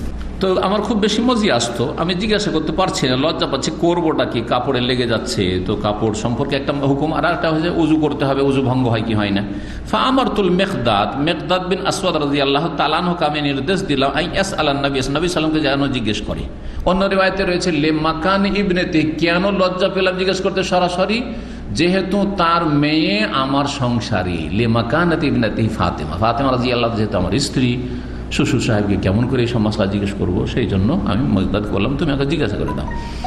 নবী সাল্লাল্লাহু আলাইহি ওয়াসাল্লাম জিজ্ঞেস করে, ফাসা আল্লাহু, তিনি জিজ্ঞেস করলেন, ফাকালা, তখন নবী সাল্লাল্লাহু আলাইহি ওয়াসাল্লাম ফিহিল ওযু, তাতে ওযু করতে হবে, ওযু ভঙ্গ হয়ে যাবে, মজি নির্গত হলে ওযু ভঙ্গ হয়ে যাবে, কাপড়ে লাগলে কাপড় নাপাক হয়ে যাবে, সুতরাং পরিবর্তন করবে যদি পরিবর্তনের অবস্থা থাকে। 52 নম্বর অধ্যায় বলছে বাবু যিকরিল ইলমি ওয়াল ফতোয়া ফিল মসজিদে। এই অধ্যায় হচ্ছে এলেম চর্চা করা, এলেম দেওয়া এবং এলেম নেওয়া, শিখাচ্ছেন অথবা শিখছেন, এইরকম ফতোয়া দেওয়া আর ফতোয়া জিজ্ঞেস করা ফিল মসজিদে। মসজিদে মসজিদে ফতোয়া জিজ্ঞাসা করা যাবে কিনা, ফতোয়ার উত্তর দেওয়া যাবে কিনা, না বলতে হবে চলো বাইরে তারপর বলছি, বলতে হবে। কিন্তু কেউ যদি বলে যে আপনি টাকাটা পাবেন, এগুলো মাসা অনেকে খেয়াল রাখে না, মসজিদে বসে আছেন, টাকাটা পাবেন, আপনি ধরেন টাকাটা নেন, কিনা বেচা, ওই যে আপনার কাছে তোমার জিনিসটা কিনেছিলাম, অথবা আপনি একটা গাড়ি বিক্রি করছেন, তো ঠিক আছে, তো মসজিদে বসে আছেন, তো নেন টাকাটা নেন, কথাবার্তা হলো গাড়ির কত দাম, এগুলো জায়েজ নয়। গাড়ির দাম দর যদি করতে হয়, কোনো মাল সামানে দাম দর করতে হয় আর তার সেটা পেমেন্ট করতে হয়, অ্যাডভান্স দিতে হয়, তাহলে কি করতে হবে? হ্যাঁ, মসজিদের বাইরে চলে যাই, চলো মসজিদের বাইরে গিয়ে কাজ করি। কারণ রাসূলুল্লাহ মর্মে হাদিস রয়েছে, কেউ যদি তুমি দেখো এমন কোন ব্যক্তি, ইযা রাআইতুম মাই ইয়াবতাউ ফিল মসজিদে, মসজিদে সে ক্রয় বিক্রয় করছে, ফাকুলু, তাহলে তোমরা বলো, লা আরবাহাল্লাহু তিজারাতাকা, তোমার ব্যবসাতে আল্লাহ যেন কোনো লাভ না দেন, মুনাফা না দেন, বদদুয়া দিতে বলেছে রাসূলুল্লাহ সাল্লাল্লাহু আলাইহি ওয়াসাল্লাম। মসজিদ এই কাজের জন্য তৈরি করা হয় নাই যে দুনিয়াদারি করবেন, ব্যবসা বাণিজ্য করবেন। মসজিদে যদি হারানো বস্তু কেউ খোঁজ করে, কেউ সে বলছে যে আমার একটা কিছু হারিয়ে গেছে, আমার ছেলেটা হারিয়ে গেছে মসজিদে, চলেন বাইরে কথা বলি, বুঝতে পেরেছেন? লা রাদ্দাল্লাহু আলাইহি, বদদুয়া দিতে বলেছে রাসূলুল্লাহ সাল্লাল্লাহু আলাইহি ওয়াসাল্লাম। তো এরকম কাজ করবেন না। মসজিদে এখান থেকে এলেম চর্চা করা, তাহলে মসজিদে কেউ যদি মাদ্রাসার দার্সগাহ বানায়, ক্লাস করে, মসজিদে হেফজখানা থাকে, মসজিদে মাদ্রাসার ক্লাস চলছে, যে কোনো ক্লাস চলছে, অথবা সাপ্তাহিক কোনো ক্লাস চলছে, যে কোনো অসুবিধা নেই, দৈনিক অনেক মসজিদে মাদ্রাসার ক্লাসগুলি হয় কি হয় না? অনেক মসজিদে যেখানে হয়তো ক্লাসরুমের ব্যবস্থা নেই, মসজিদে ক্লাস হচ্ছে, জায়েজ রয়েছে, বরং সুন্নাত। জি, আব্দুল্লাহ ইবনে ওমর রাদিয়াল্লাহু তাআলা আনহু থেকে বর্ণিত, বলছেন আন্না রাজুলান কামা ফিল মসজিদি, জনৈক ব্যক্তি মসজিদে দাঁড়ালো, ফাকালা, বলল সে, ইয়া রাসূলুল্লাহ, রাসূল, মিন আইনা তা'মুরু আন নুহিল্লা, আমাদেরকে কোথা থেকে ইহরাম বাঁধতে বলছেন, তালবিয়া পাঠ করতে বলছেন, বাইরে থেকে আসছি, কোনখান থেকে আমরা তালবিয়া শুরু করব আর ইহরাম বাঁধবো? ফাকালা রাসূলুল্লাহ, রাসূল বলে, ইউহিল্লু আহলুল মদিনা মিন যিল হুলাইফা, মদিনাবাসীরা যুল হুলাইফা থেকে তালবিয়া পাঠ করবে, মানে ইহরাম বাঁধবে। যুল হুলাইফার বর্তমান নাম কি জানেন না? মদিনায় কোনোদিন উমরা করেননি আপনারা? কে করেছেন মদিনায় উমরা? হ্যাঁ, আবিয়ারে আলী। কি নাম? আবিয়ারে আলী বা বীরে আলী বলে, আবিয়ারে আলী। যুল হুলাইফা মসজিদ নবী থেকে 10 কিলোমিটার দূরে, এখন শহরের ভিতরে পড়ে গেছে। আমরা যখন মদিনায় লেখাপড়া করতাম, আজকে থেকে প্রায় 30 বছর হয়ে যাচ্ছে, তখন একবারে ফাঁকাতে ছিল, তো ওইদিকে মদিনায় কোনো জনবস্তি ছিল না দীর্ঘদিন ধরে। আজকে 10-15 বছর থেকে মনে হয় শহর হয়ে গেল, জি, বা 20 বছর থেকে। তাহলে মদিনাবাসীর মিকাত হয়ে গেল। মদিনায় যখন আপনারা যাবেন, তখন আপনাকে যুল হুলাইফা থেকে ইহরাম বাঁধতে হবে। মদিনায় যারাই আসে বাইরে থেকে অথবা মদিনাবাসী, ওয়া ইউহিল্লু আহলুশ শাম, শাম দেশের অধিবাসীরা ইহরাম বাঁধবে। তালবি আহাল্লা ইউহিল্লু মানে তলবিয়ার সাথে আওয়াজ উঁচু করা, শাব্দিক অর্থ ইহলাল মানে হচ্ছে লব্বাইক আল্লাহুম্মা লব্বাইক, লব্বাইক লা শারীকা লাক লব্বাইক, এই যে শুরু করা, এটা ইহলাল। বা লব্বাইক উমরা, লব্বাইক হজ্জান, এটা হচ্ছে ইহলাল। শাম দেশের লোকেরা ইহরাম বাঁধবে, তালবিয়া শুরু করবে মিনাল জোহফা, জোহফা নামক স্থান থেকে। জোহফা যেটি বর্তমান রাবেগ শহরের কাছে। জোহফা একটি গ্রাম ছিল যেটা বিরান হয়ে গেছে। ইয়াম্বর দিক থেকে কোনোদিন কেউ যদি এসে থাকেন, ইয়াম্বর থেকে এসছেন, বদর হয়ে ওই রাস্তা দিয়ে যদি আসেন লোহিত সাগরের কিনারা কিনারা, তাহলে রাবেগ, জেদ্দা থেকে বেশ কিছু দূরে রাবেগ একটা শহর গড়ে উঠেছে, যেখানে কিং আবদুল্লাহ বিশাল ইউনিভার্সিটি রয়েছে। সেখান থেকে এখন ইহরামের ব্যবস্থা আছে, ওখানে একটা ভালো মসজিদ তৈরি করা হয়েছে। আর ওই গ্রামটি বিরান হয়ে গেছে, উজাড় হয়ে গেছে, ওখানে আর কোনো জনবস্তি নেই। তো জোহফার যেহেতু সরাসরি সামনাসামনি পড়ছে, তো ওই রাবেগ থেকে, রাবেগের সুন্দর মসজিদ আছে, সেখান থেকে ইহরাম বাঁধে ওই দিক থেকে যারা আসে। আমি 1-2 বার বক্তব্য করতে গিয়েছি বদরে এবং এম্বোতে, এবং সেখান থেকে মক্কা যখন এসেছি তখন এহরাম বেঁধেছি। এই মিকাত থেকে আলহামদুলিল্লাহ এহরাম বেঁধেছি। আর মদিনা থেকে তো বহুবার এহরাম বেঁধেছি। আর আরেকটি হচ্ছে তায়েফের সাইল থেকে, এখান থেকে তো অনেকবারই, কারণ এটি আমাদের সোজা রাস্তা। এছাড়া আর কোন মিকাত আছে? চলেন দেখেন। ওয়াইহিল্লু আহলে নাজদ মিন কারন, আর নাজদবাসীরা, নাজদ আল কাসিম রিয়াজ, এবং যারা রিয়াজ হয়ে অতিক্রম করবে, আলহাসা দাম্মাম যারা আছে, এরা গাফরুল বাতেন, এরা কোন দিক দিয়ে যায়? এরাও এদিক দিয়ে যায়। হ্যাঁ, তায়েফের রাস্তা দিয়ে বেশিরভাগ যায়। তো তায়েফের রাস্তা দিয়ে যখন যাবে তখন কোথায় এহরাম বাঁধবে? কারনুল মানাজিল থেকে। সংক্ষেপে ওর নাম হচ্ছে কারন, আর বড় নাম হচ্ছে কারনুল মানাজিল। এটি পুরাতন নাম, হাদিসে এসছে। আর নতুন নাম হচ্ছে সাইল কবির বা সাইলুল কবির। সাইল কবির, জি, দুটো জায়গা আছে, একটা সাইল সগীর, সাইল কবির, এর জন্য সাইল কবির এটার নাম। ওয়াকালা ইবনে উমর, তার মানে পূর্ব দিকের লোকের, এক কথায় পূর্ব দিক থেকে কেউ আসে তাহলে কোত্থেকে এহরাম বাঁধবে? আর ভারত বাংলাদেশ পূর্ব দিকে, সেদিক থেকে যদি আসে তাহলে এহরাম বাঁধবে কোত্থেকে? যখন ফ্লাইটটা ক্রস করবে তায়েফে, কারনুল মানাজিল তায়েফের পাশে। আর যখন উত্তর পশ্চিম দিক থেকে আসবে তখন জোহফা রাবেগ থেকে এহরাম বাঁধবে। উত্তর পশ্চিম পশ্চিম দেশের লোকেরা যখন আসবে, এমন আফ্রিকা থেকে আসছে, ইউরোপ থেকে আসছে যখন। আর যখন আপনার মদিনার দিক থেকে, তার মানে কোন দিক থেকে? উত্তর পূর্ব দিক থেকে। উত্তর পূর্ব দিক থেকে যখন যাবে ইরাক থেকে, যদি ইরাকের আরেকটি সোজা রাস্তা আছে, মদিনা পথ হয়ে যাবে, উত্তর দিক পড়ছে সেটা, তখন এরা বাঁধবে মদিনার জুলহলিফা থেকে। দক্ষিণ দিক থেকে বাকি থাকলো তাহলে এখন দক্ষিণ থেকে আসলে ওই ওহিল্ল বলছেন রাসূলুল্লাহ সাল্লাল্লাহু আলাইহি ইবনে ওমর বলছেন ওয়াজমুনা, আর লোকদের ধারণা, মানে রিওয়ায়াতে রয়েছে রাসূল বলেছেন ওয়াইহিল্লু আহলুল ইয়ামান মিন ইয়ালাম, ইয়ামানবাসীরা ইয়ালামলাম নামক স্থান থেকে, ইয়ামান মানে বর্তমান ইয়ামান নয়, বরং আবহা, বাহা, তাইফের পিছনে যতগুলি এলাকা আছে ওই দিক থেকে যারাই আসবে, ইয়ালামলাম তাদের সামনে মিকাত পড়বে, জিজান ওই দিক থেকে যারা আসবে তারা ইয়ালামলাম থেকে এহরাম বাঁধবে। শিপে, পানি জাহাজে যখন ভারত বাংলাদেশের লোকেরা বা পূর্ব দিক থেকে যারা সিঙ্গাপুর, মালয়েশিয়া, ইন্ডোনেশিয়া থেকে হাজিরা আসতো তখন ইয়ালামলাম থেকে এহরাম বাঁধত। এখন ওই আগের হুজুরেরা ওই ইয়ালামলামটাই মনে রেখেছে, এখনো বলে যারে ইয়ালামলাম থেকে এহরাম বাঁধবে না, ভুল। পানি জাহাজে আসলে দক্ষিণ দিক থেকে ঢুকছেন আরব দেশে, সুতরাং তখন ইয়ালামলাম। কিন্তু যখন উড়োজাহাজে আসবেন তখন পূর্ব দিক থেকে সরাসরি যেহেতু চলে আসছেন, সুতরাং এহরাম বাঁধবেন কোত্থেকে? তায়েফের সাইলে কবির থেকে, কারনুল মানাজিল থেকে। ইবনে উমর রাদিয়াল্লাহু তাআলা বলছেন লাম আফকাহ হাযিহি মিন রাসূলিল্লাহ, রাসূলুল্লাহ সাল্লাল্লাহু আলাইহি ওয়াসাল্লাম থেকে এই বিষয়টি আমি ভালো করে বুঝতে পারিনি। এটা অন্যদের কাছ থেকে শুনেছি যে ইয়ালামলাম থেকে এহরাম বাঁধতে হবে দক্ষিণ দিক থেকে আসলে, ইয়ামানের দিক থেকে, এই বিষয়টি আমি ভালো করে বুঝতে পারি। তাহলে বোঝা গেল যে বড় বড় সাহাবায়ে কেরামরাও সব বিষয় সম্পর্কে ওইভাবে ভালোভাবে উপলব্ধি করতে পারেন। সুতরাং আমরা আজকে কেউ যদি বড় মনে করে, বড় না, তারপর কেউ বড় মনে করে, আর কোনো মশলা যদি নাও বুঝি, নাও জানি, কোনো দোষের কথা নেই। না, দোষের কথা কোথায়? ইবনে উমর রাদিয়াল্লাহু তাআলা আনহু কোথায় আমরা? সুতরাং এই যে এক শ্রেণীর আলেমদের মধ্যে অহংকার রয়েছে, মোটেই না, মোটেই না। যতই এলেম শিখেন না কেন, যতই এলেম না শিখেন না কেন, কিছুই শিখেননি আপনি। এর আগে খেজর আর মুসা আলাইহিসসালামের হাদিসে কি বোঝা গেল? খেজর আর মুসা আলাইহিস সালামের এলেমে যদি সামান্য সূচের ডগায় যে পানিটা উঠে অতটার সাথে তুলনা করা যায় সাগর থেকে, তো আমরা কোন ক্ষেতের মূলি? চিন্তা করেন না, ও কোথাকার? তাহলে অহংকার মোটেই না। যার মধ্যে অহংকার আছে সে কখনো ইলম বাড়াইতে পারবে না। আল্লাহ যেন আমাদেরকে অহংকার মুক্ত থাকার তৌফিক দান করেন, এবং যেটুকু আল্লাহ দিয়েছেন সেটুকুতে আল্লাহ যেন বারাকা দান করেন। 53 নম্বর অধ্যায়। হাদিসের সাথে অধ্যায়ের মিল তো বুঝে গেলেন। যে লোকটি জিজ্ঞেস করেছিল মসজিদে দাঁড়িয়ে, যখন মসজিদে দাঁড়িয়ে মাসলা জিজ্ঞাসা করতে পারে, তাহলে দারস তাদরিসও করতে পারে, পঠন পাঠনও করতে পারে, কোনো অসুবিধা নেই। 53 নম্বর অধ্যায় বাবু মান আজাবা সাইল বে আকসার মিম্মা সালাও। এই অধ্যায় হচ্ছে এমন কোন জিজ্ঞাসাকারী ব্যক্তি সম্পর্কে, বা এমন কোন ব্যক্তি সম্পর্কে যেই ব্যক্তি, যেই মুফতি সাহেব জিজ্ঞাসাকারী ব্যক্তিকে যতটা জিজ্ঞাসা করেছিল তার চাইতে বেশি কথা বলে যদি উত্তর দেয়, তাহলে জায়েজ কি না? না এটা বিরক্ত করা? যেমন আপনি একটা মাসলা জিজ্ঞেস করলেন, আপনার মাসলা বলার সাথে সাথে ওইটা আমি আরো বাড়িয়ে তার সাথে সংশ্লিষ্ট যে কথাগুলো সেগুলো বলে দিলাম, তো এটা আমার জন্য ভালো, আপনার জন্য ভালো না ভালো নয়? কি বলবেন? ভালো। যদি মুফতি মনে করে যে এই মাসআলা এখন দরকার পড়েছে, যেমনই এটা বলবো তখনই তার আর একটা প্রশ্ন জাগবে, সুতরাং সেইটার উত্তর একসাথে দিয়ে দিই। আর আমি আমার আলোচনাতে, যারা বিষয়ভিত্তিক আমার আলোচনা শুনে আলহামদুলিল্লাহ যারা উপকৃত হয়, বলে যে আমার আলোচনা শোনার আগে প্রশ্ন করবেন না, আপনি গোটাটা শুনে নেন, তারপরে দেখবেন যে আপনার যত প্রশ্ন ছিল সবগুলি উত্তরে আলোচনাতে আছে। কথা বুঝতে পারছেন না?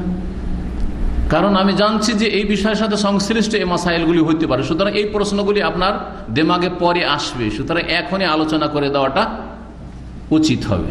বুঝতে পারছেন না? জি। তো রাসূলুল্লাহ এরকম অনেকবারই করেছেন।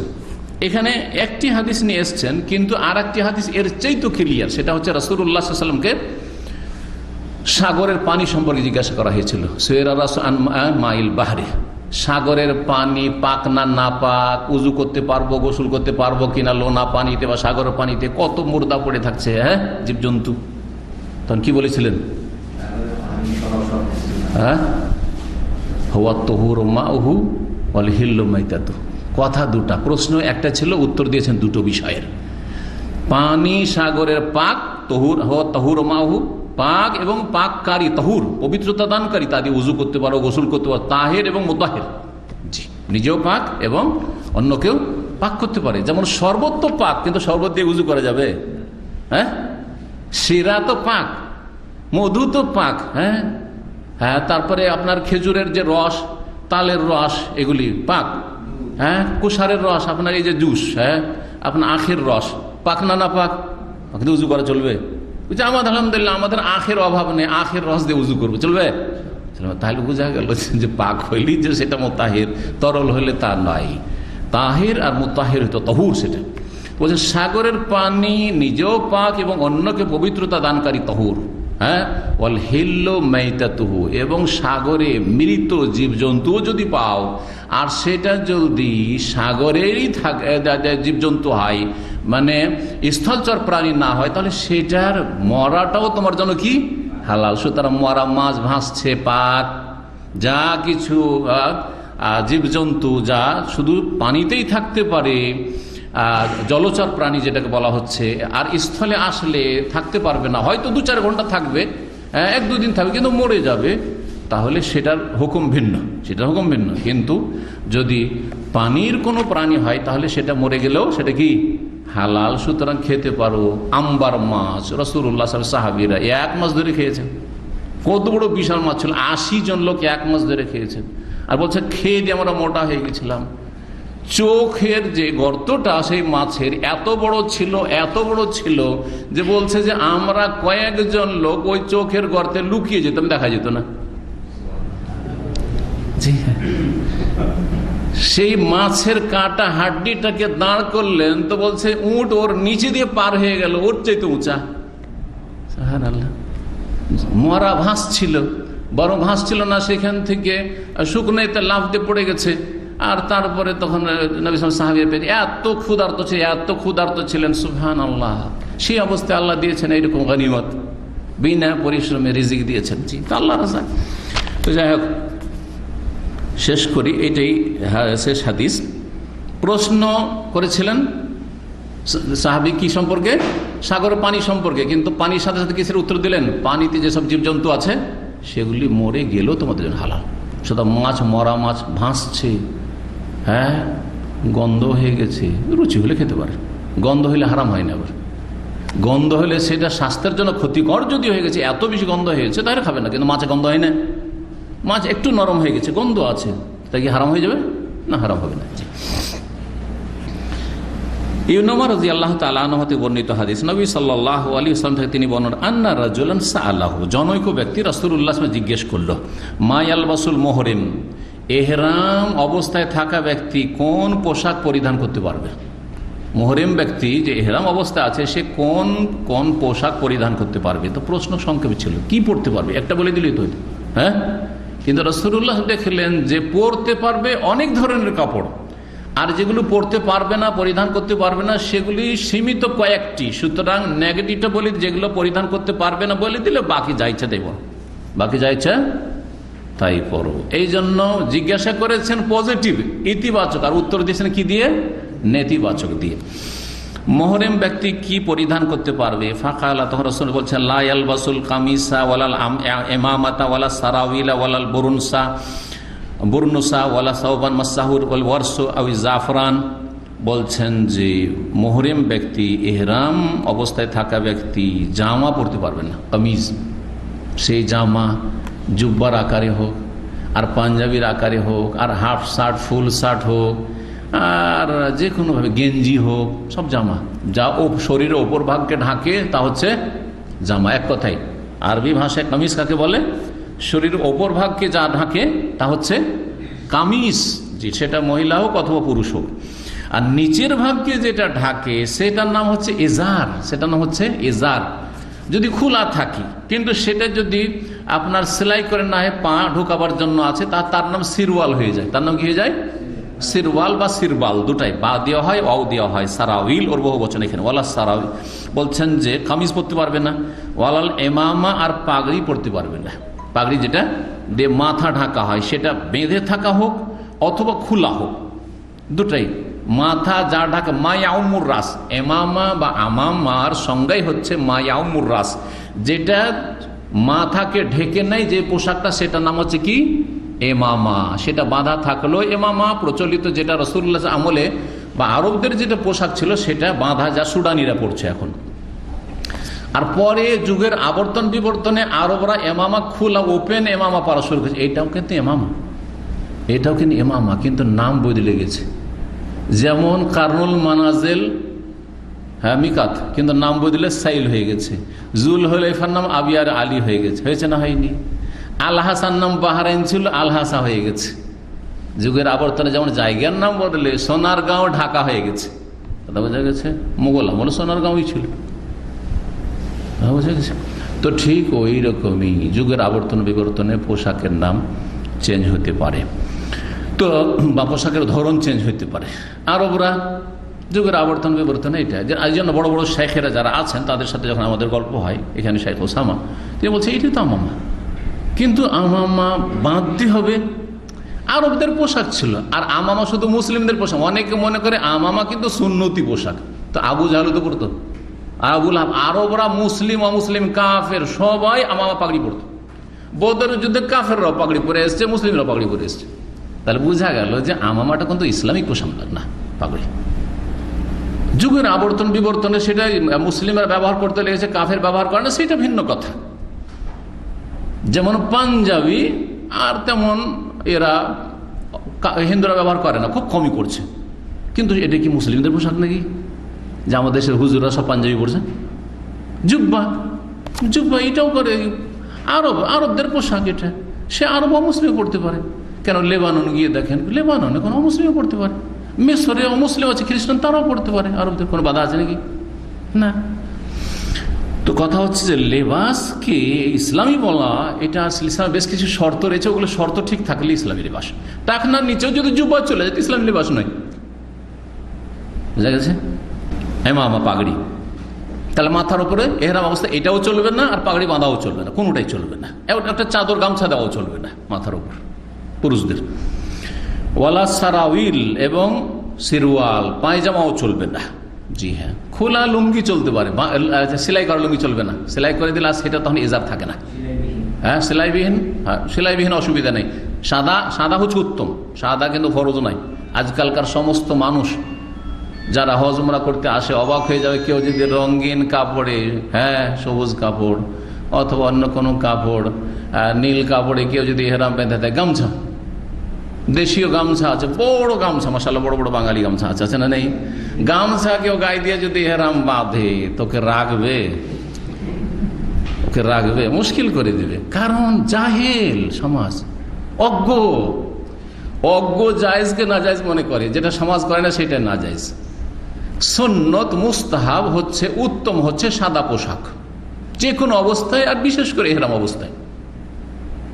কিন্তু রঙিন কাপড় জায়েজ, রঙিন কাপড়ে এহরাম জায়েজ, রঙিন কাপড়ে কাফন দেওয়া জায়েজ। উত্তম হচ্ছে মাইয়েতের জন্য সাদা কাপড়, কিন্তু শর্ত না, কোনো শর্ত না, ফরজ না, মোটেই না। যার কাছে জ্ঞান আছে সেই বিষয়গুলি জানবে, আর যার কাছে জ্ঞান নাই ও মনে করি আরে যেটা আমরা বাপ দাদা থেকে পেয়েছি সেটার নাম ধর্ম, আর যেটা পাইনি সেটা কোরআন হাদিসে থাকলেও সেটা ধর্ম না। এটাই তো না অবস্থা, এই বর্তমান অবস্থা। ওয়ালাল বুরনুস, আর বুরনুসও চলবে না। বুরনুস কি জিনিস? এমন জামা, যেই জামা মাথা ঢাকা জামা, সহজ ভাষায় কি বলবো, মাথা ঢাকা জামা, জুব্বা, আর জুব্বার সাথে অ্যাটাচ আছে কি টুপি। এই রকমের জুব্বা আপনার পশ্চিম আফ্রিকার লোকেরা, আলজেরিয়া, তুনিস, টিউনিসিয়া, মরক্কো এইসব দেশের লোকেরা পরে, দেখেছেন এরকম না? উঠিয়ে মাথা ঢেকে দিল, আবার আমি এখানে ঝুলছে একটু জুব্বার মতো, এইটা। আচ্ছা, শুধু এইটাই না, আজকালকার জ্যাকেট, যেই জ্যাকেট, কেন জ্যাকেট যদি এখানে গলা কাটা থাকতো, গলা থেকে নিচে পর্যন্ত, তাহলে এটার নাম হতো কামিজ। জ্যাকেট নাই এখনকার নাম, কিন্তু এর নাম কি? অপর শরীর ঢাকছে, সুতরাং এর নাম কি? কামিজ। আর কামিজের সাথে যদি একটা টুপি এখানে ঝুলে আর ওটাকে ঠান্ডার সময় মাথায় উঠিয়ে দিলেন বা কখনো কখনো মাথায় উঠিয়ে দিলেন, তো এটার নাম বুরনুস। এটার নাম কি? বুরনুস। জি, বুরনুস যখন চলবে না, তার এমন জামা চলবে না যেটা মাথা ঢাকা জামা, তাহলে টুপিও চলবে না। এর অবস্থায় কেউ যদি এহরামের কাপড় পরে আছে আর তার মাথায় একটা টুপি দিয়ে আছে, জায়েজ না জায়েজ? বলবো যে না জায়েজ। পুরুষের জন্য মাথা ঢাকা জায়েজ নাই, কিন্তু মহিলারা মাথা অবশ্যই ঢাকবে। আর বেগানা পুরুষ থাকলে চেহারাও ঢাকবে, আর বেগানা পুরুষ না তাহলে চেহারা করা রাখবে, কিন্তু মাথার সবসময় ঢাকবে। ওয়ালা সাওবান মাসসাহুল ওয়ারসু আও জাফরান, আর এমন কাপড়ও পরবে না এহরামকৃত ব্যক্তি বা এহরামকারী ব্যক্তি যেই কাপড়কে স্পর্শ করেছে বা যেই কাপড় রঙা হয়েছে ওয়ার্স নামক ঘাস দিয়ে। ওয়ার্স নামক ঘাস দিয়ে যে কাপড়কে রঙা হয়েছে, প্রাচীন যুগে বিভিন্ন ঘাস দিয়ে কাপড়কে রঞ্জিত করা হইতো, রঙা হইতো, যাতে কালার হইতো। তার মধ্যে একটি ছিল ওয়ার্স ঘাস। ওয়ার্স ঘাসের রঙাইলে রঙের সাথে সাথে সেন্টও হইতো, ওতে একটা সেন্ট আছে, ঘ্রাণ। আর যেহেতু সেন্ট সুগন্ধি এহরামের অবস্থায় জায়েজ নাই, সুতরাং ওয়ার্স নামক কাপড় দিয়ে রঞ্জিত কাপড় দিয়ে এহরাম করা জায়েজ নাই। তাহলে বোঝা গেল যে রঙিন কাপড় জায়েজ, কিন্তু ওয়ার্স নামক ঘাস দিয়ে রঞ্জিত হলে জায়েজ না। এর বুঝতে পারছেন? জি হ্যাঁ।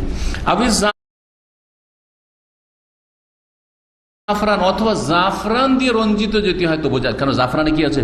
ঘ্রাণ আছে, সেন্ট আছে, সুতরাং জাফরান ব্যবহার করা বা জাফরানি কাপড়, জাফরানি রং হোক বা জাফরানের সুগন্ধি হোক কাপড়ে জায়েজ নাই। এরকমই আতর সুগন্ধি যদি হেরামের কাপড়ে থাকে জায়েজ নাই। গোসল করে নিয়ে আপনি বগলে টগলে শরীরে আপনার লাগিয়ে নেন, আতর লাগিয়ে নেন, কিন্তু কাপড়ে আপনি লাগাইতে পারবেন, এহরামের কাপড়ে আপনি আতর সুগন্ধি লাগাইতে পারবেন না। ফাইনলা মাজিদের না লাইন, উত্তম হচ্ছে স্যান্ডেল পরা। স্যান্ডেল পরা, জুতা না পরা এবং মোজা না পরা। মোজা পরবে না, আর জুতা যাতে টাকনাও ঢেকে যাচ্ছে এরকম জুতা পরবে না। টাকনার নিচ পর্যন্ত জুতা থাকলে অসুবিধা নেই, কিন্তু আজকাল মানুষ হারাম মনে করবে। আপনি যদি জুতা পরে যদি এহরাম বাঁধেন, তাহলে জুতাও না, আমার স্যান্ডেলগুলো তো দেখেছেন না, পেছন দিক তো কাটাই আছে। যে স্যান্ডেলগুলো আমি পরি সেই পিছন দিক কাটা আছে, ওপরটা শুধু ঢাকা, মানে এই যে 5 রিয়ালে যে চপ্পল পাওয়া যায় স্যান্ডেল ওই রকম নয়, ওপরটা ঢাকা আছে। তাতেই কত যে পাকিস্তানি ইয়ে চলেগা, ইয়ে আপ কি আপায় নেই, কথা বোঝা গেছে?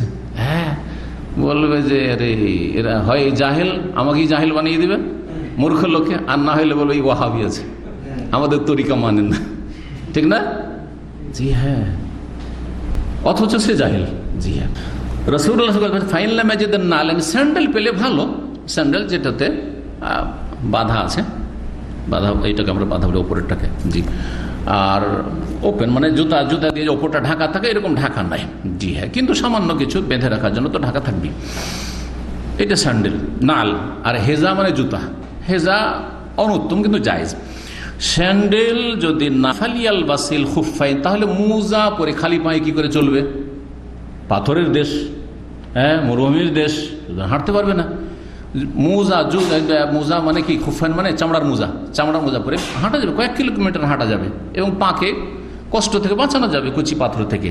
তো ফালিয়াল বাসিল খুফাইন, দুটো মোজা পরে নেবে। ওয়ালিয়াক্তাহুমা, তবে মোজা দুটোকে কেটে নেবে টাকনার নিচ পর্যন্ত, হাত্তা ইয়াকুনা তাহতাল কাবাইন, যাতে করে 2 টাকনা নিচে চলে আসে, মানে জুতার মতো হয়ে যায়।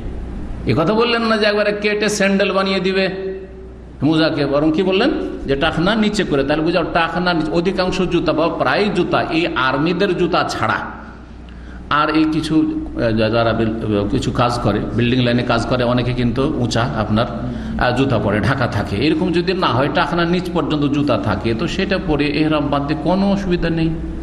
স্যান্ডেল উত্তম। নবী সাল্লাল্লাহু আলাইহি ওয়াসাল্লাম স্যান্ডেলে এহরাম বেঁধেছেন, আর বলেছেন স্যান্ডেল না পেলে তোমরা জুতাতে অথবা মোজাতেও করতে পারবে, কিন্তু মোজাটাকে কি করবে? কেটে দেবে টাকনার নিচ পর্যন্ত। এই হুকুমটা ছিল হুদাইবিয়ার সন্ধির পরে যে উমরাতুল কাজা করেছে তখনকার হুকুম, এটা যে মোজা কেটে দিতে হবে টাকনার নিচ পর্যন্ত।